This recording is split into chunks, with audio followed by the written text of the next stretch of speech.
Hi everyone, it's Brenda from Creative Treats Club. I'm just back from a walk with Luna on a brisk day, so I have a bit of rosy cheeks here.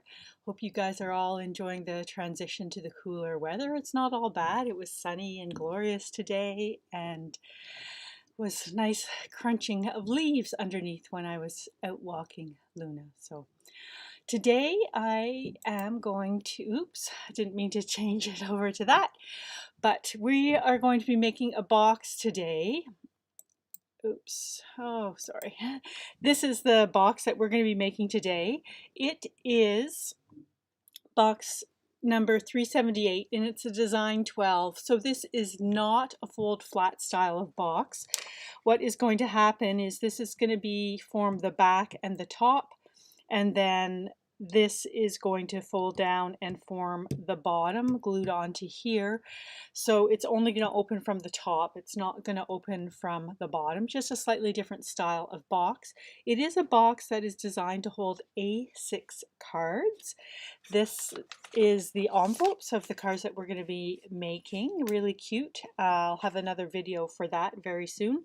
We are going to start as usual with gluing the decorative paper, the pattern paper, onto the segments where between the score lines. And after we get everything glued on, I find it a lot easier to glue the paper on when it's all nice and flat.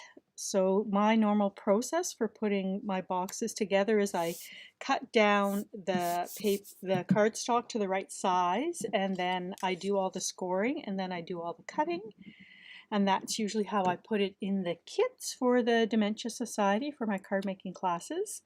And then what I do is when I'm assembling some myself, after I've glued on this protective paper, I will do all of the folding along the score lines before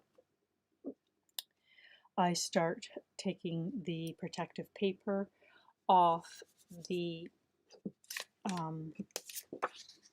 boxes to reveal the two-sided tape that I use to adhere the boxes together.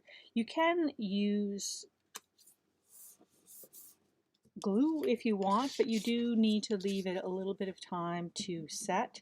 And you could use a tape runner if you want as well, if you're working in real time right away. But I find, because I often will assemble mine in stages, that I like to have the two-sided tape so it's all ready to go when I'm ready to assemble it. All right, so now what we're going to do is we're going to fold over all of the score lines, and then what we're going to do is this here is going to form the front of the box like that, and you could have cut that off, but I like to put two-sided tape on the reverse of it and fold it down into place like that, and that helps to reinforce the sturdiness of the box. Then the next thing that we need to do to put this particular box together is this forms the back, and as I said, this is the top.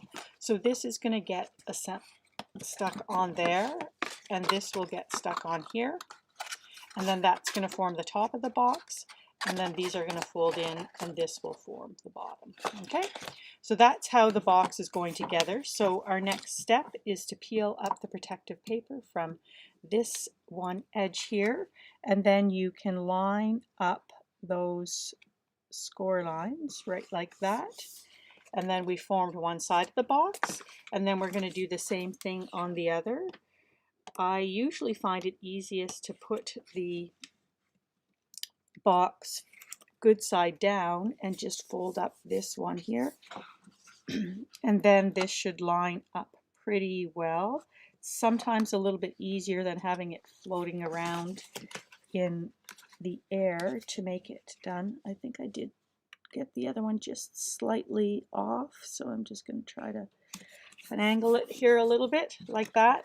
Now, to assemble the bottom, it's probably easier to tuck that into the top, right like that.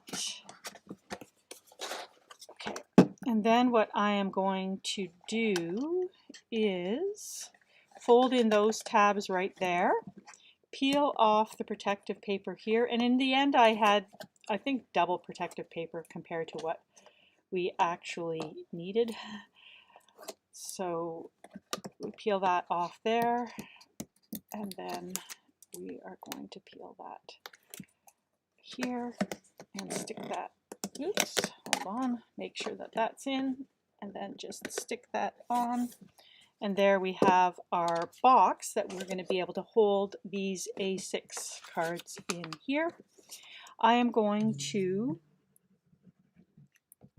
glue this onto the matting like that, and then I am going to use some of these foam squares to add a little bit of dimension to that. I tend to put more on rather than less, so I'm going to fill in quite a bit of space here for that. That's going to be good enough, it'll be covered, and then I peel off the protective paper off of those. There we go. And that goes on there. If you want to, you could color in those, but I'm just going to leave it at that. That is the card kit that we have today, and thank you very much for seeing how the box part of that goes together. I'm just going to record another quick video to show you the cards that we're making to go into here.